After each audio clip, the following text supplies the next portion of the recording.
அதிமுகவின் சார்பிலே வெற்றி பெற்ற வேட்பாளர்களுடைய முழு பட்டியல். நண்பர்களே, நம்ம அதிமுக தொண்டர்களாக இருந்தீங்க அப்படின்னா மறக்காம நம்ம சேனலை சப்ஸ்கிரைப் பண்ணிட்டு இந்த வீடியோக்கு ஒரு லைக் பண்ணிருங்க. நேற்றைய தினம் அதிமுக எப்படியும் ஆட்சி அமைக்கும் என நாம் அனைவருமே எதிர்பார்த்து காத்துக்கிட்டு இருந்தோம். ஆனால் இருந்த போதிலுமே மக்களுடைய தீர்ப்பு என்பது ஒரு மாற்றத்தை தேடி போயிருக்கிறது. மக்களுடைய தீர்ப்பை நாம் அனைவரும் தலைவணங்கி ஏற்றுக்கொண்டுதான் ஆக வேண்டும். மக்கள் ஒரு மாற்றத்தை விரும்பி இருக்கிறார்கள். அந்த மாற்றம் அடுத்த 5 ஆண்டுகள் என்ன செய்ய போகிறார்கள் அப்படிங்கிறத பொறுத்து தான் நாம் பார்க்க வேண்டும். இப்படிப்பட்ட ஒரு சூழலில் அதிமுகவிற்கு கிட்டத்தட்ட 1 கோடி வாக்குகள் என்பது விழுந்திருக்கிறது அப்படின்னே கூட சொல்லலாம். அப்போ 1 கோடி மக்கள் அதிமுகவிற்கு ஆதரவாகவும் வாக்குகளை கொடுத்திருக்காங்க. அப்படி வாக்குகள் கொடுத்து அந்த எந்தெந்த தொகுதியில் அதிமுக வேட்பாளர்கள் வெற்றி பெற்றிருக்கிறார்கள் அப்படின்னு பார்த்தோம்னா, அதாவது மொத்தமாக அதிமுகவை பொறுத்த வரைக்கும் ஒரு 47 இடங்களிலே அதிமுக வெற்றி வகை சூடி இருக்கிறது. அந்த 47 இடங்களில் கூட்டணி கட்சிகளை தவிர்த்து அந்த 47 இடங்களில் யார் யார் வெற்றி பெற்றிருக்கிறார்கள், எந்தெந்த தொகுதியில் வெற்றி வாய்ப்பை பதிவு செய்திருக்கிறார்கள் அப்படின்னு பார்த்தோம்னா, திருத்தணி தொகுதியிலே ஜி ஹரி அவர்கள் 89,169 வாக்குகள் வாங்கி வெற்றி பெற்றிருக்கிறார். செய்யாறு தொகுதியிலே ராஜசேகர் அவர்கள் 63,809 வாக்குகள் வாங்கி வெற்றி பெற்றிருக்கிறார். மதுராந்தகம் தொகுதியிலே மரகதம் குமரவேல் அவர்கள் 69,284 வாக்குகளை வாங்கி வெற்றி பெற்றிருக்கிறார். ஆற்காடு தொகுதியிலே எஸ்.எம். சுகுமார் அவர்கள் 1,56,000 வாக்குகள் வாங்கி வெற்றி பெற்றிருக்கிறார். அணைக்கட்டி தொகுதியிலே வேலகழகன் 76,302 வாக்குகள் வாங்கியிருக்கிறார். ஜோலார்பேட்டை தொகுதியிலே வீரமணி அவர்கள் 78,633 வாக்குகள் வாங்கி வெற்றி பெற்றிருக்கிறார். பார்கர் தொகுதியிலே இ.சி. கோவிந்தராஜன் 71,240 வாக்குகளை வாங்கியிருக்கிறார்.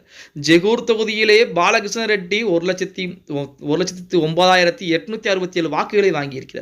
பாலக்கோடு தொகுதியிலே கே.பி. அன்பழகன் 1,02,800 வாக்குகளை வாங்கியிருக்கிறார். பாப்பிரெட்டி தொகுதியிலே மரகதம் வெற்றிவேலர்கள் 1,01,829 வாக்குகளை வாங்கியிருக்கிறார். அதுக்கடுத்து பார்த்தீங்கன்னா பார்கூர் தொகுதியிலே சம்பத்குமார் ரவி அவர்கள் பார்த்தீங்கன்னா 75,523 வாக்குகளை வாங்கியிருக்கிறார். செங்கம் தொகுதியிலே எஸ். வேலு அவர்கள் 87,802 வாக்குகளை வாங்கி வெற்றி பெற்றிருக்கிறார். கீழ்பொத்தனூர் தொகுதியிலே எஸ். ராமச்சந்திரன் 90,503 வாக்குகளை வாங்கியிருக்கிறார். கல்லசபாக்கம் தொகுதியிலே அக்ரி கிருஷ்ணமூர்த்தி அவர்கள் பார்த்தீங்கன்னா 89,629 வாக்குகளை வாங்கி வெற்றி பெற்றிருக்கிறார். ஆரணி தொகுதியிலே ஜெயசுதா ஜெயசுதா பார்த்தீங்கன்னா 76,735 வாக்குகளை வாங்கியிருக்கிறார். செய்யாறு தொகுதியிலே முக்கூர் என் சுப்பிரமணியன் 86,680 வாக்குகளை வாங்கியிருக்கிறார். மயிலம் தொகுதியிலே சி.வி. சண்முகம் 82,353 வாக்குகளை வாங்கியிருக்கிறார். திருக்கோயிலூர் தொகுதியிலே எஸ். பழனிசாமி 73,033 வாக்குகளை வாங்கி வெற்றி பெற்றிருக்கிறார். சங்கராபுரம் தொகுதியிலே ராகேஷ் அவர்கள் 80,250 வாக்குகள் வாங்கியிருக்கிறார். கங்கவள்ளி தொகுதியிலே நல்லதம்பி அவர்கள் 73,167 வாக்குகளை வாங்கியிருக்கிறார். சேலம் மாவட்டத்திற்குரிய ஆத்தூர் தொகுதியிலே ஏ.பி. ஜெயசங்கரன் அவர்கள் 80,843 வாக்குகளை வாங்கியிருக்கிறார். ஏற்காடு தொகுதியிலே உஷாராணி அவர்கள் 87,772 வாக்குகளை வாங்கியிருக்கிறார். ஓமலூர் தொகுதியிலே மணி அவர்கள் 1,12,246 வாக்குகளை வாங்கியிருக்கிறார். மேட்டூர் தொகுதியிலே வெங்கடாச்சலம் பார்த்தீங்க அப்படின்னா 86,498 வாக்குகளை வாங்கியிருக்கிறார். எடப்பாடி தொகுதியிலே எடப்பாடி பழனிசாமி 1,48,933 வாக்குகளை வாங்கியிருக்கிறார்.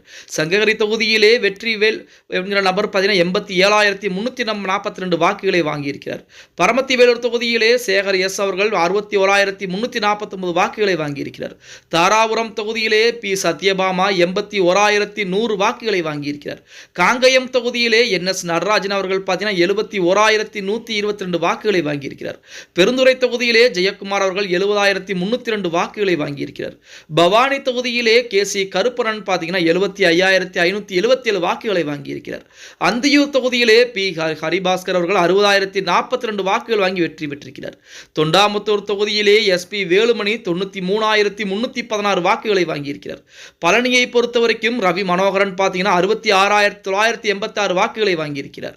நத்தம் தொகுதியிலே நத்தம் விஸ்வநாதன் அவர்கள் 85,708 வாக்குகளை வாங்கி வெற்றி பெற்றிருக்கிறார். கரூர் தொகுதியிலே எம்.ஆர். விஜயபாஸ்கர் 71,542 வாக்குகள் வாங்கி வெற்றி பெற்றிருக்கிறார். லால்குடி தொகுதியிலே லீமா ரோஸ் மார்டின் அவர்கள் 60,795 வாக்குகள் வாங்கி வெற்றி பெற்றிருக்கிறார். அரியலூர் தொகுதியிலே ராஜேந்திரன் எஸ். பார்த்தீங்கன்னா 95,219 வாக்குகளை வாங்கி வெற்றி பெற்றிருக்கிறார். நெய்வேலி தொகுதியிலே ராஜேந்திரன் பார்த்தீங்கன்னா 63,731 வாக்குகளை வாங்கியிருக்கிறார். பட்ருட்டி தொகுதியிலே மோகன் அவர்கள் 78,308 வாக்குகளையும், புவனகிரி தொகுதியிலே அருண்மொழித்தேவன் 75,707 வாக்குகளையும், தேவராணியம் தொகுதியிலே OS மணியன் 59,172 வாக்குகளையும், நன்னிலம் தொகுதியிலே ஆர் காமராஜர்கள் 1,03,462 வாக்குகளையும், விராலிமலை தொகுதியிலே விஜயபாஸ்கர் விஜயபாஸ்கர்கள் 1,05,777 வாக்குகளையும் வாங்கி வெற்றி பெற்றிருக்கிறார். சங்கரன் கோயில் தொகுதியிலே டாக்டர் திலீபன் அவர்கள் பார்த்தீங்கன்னா 64,875 வாக்குகளையும், அம்பாசமுத்திரம் தொகுதியிலே டாக்டர் எசக்கி சுப்பையா பார்த்தீங்கன்னா 65,589 வாக்குகளையும், கன்னியாகுமரி தொகுதியிலே தலைவை சுந்தரம் பார்த்தீங்கன்னா 75,045 வாக்குகளையும் வாங்கி வெற்றி பெற்றிருக்கிறார்கள் என 47 வேட்பாளருடைய பெட்டியல் என்பது தற்போது அதிமுகவின் சார்பாக வெளியிடப்பட்டிருக்கிறது.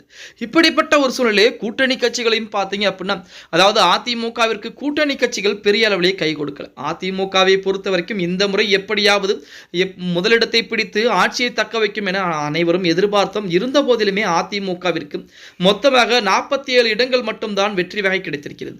அடுத்தபடியாக பாமகவிற்கு 4 இடங்களும், பாஜகவிற்கு 1 இடமும் பார்த்தீங்க அப்படின்னா வெற்றி வாய்ப்பு என்பது கிடைச்சிருக்கிறது அப்படின்னே கூட சொல்லலாம். இப்படி அதிமுக மிகப்பெரிய ஒரு தாக்கத்தை இந்த 2026 சட்டமன்ற தேர்தலில் கொடுக்கும் அப்படின்னு சொல்லி நம்ம அனைவரும் எதிர்பார்த்தோம். அதற்குரிய வேலைப்பாடுகள் தான் அதிமுகவின் சார்பாக மிக சிறப்பாக நடந்து கொண்டிருந்தது. நாளுக்கு நாள் வெற்றி மாற்றுக் கட்சிகளுடைய தொண்டர்கள் கூட அதிமுகவில் இணைஞ்சு கொண்டிருந்தாங்க. இப்போ இறுதியிலே ஓபிஎஸும் போடிநாயக்கனூரில் வெற்றி பெற்று விட்டார். ஒரத்தநாடு தொகுதியிலே வைத்திலிங்கமும் வெற்றி வகை சூடிவிட்டார்.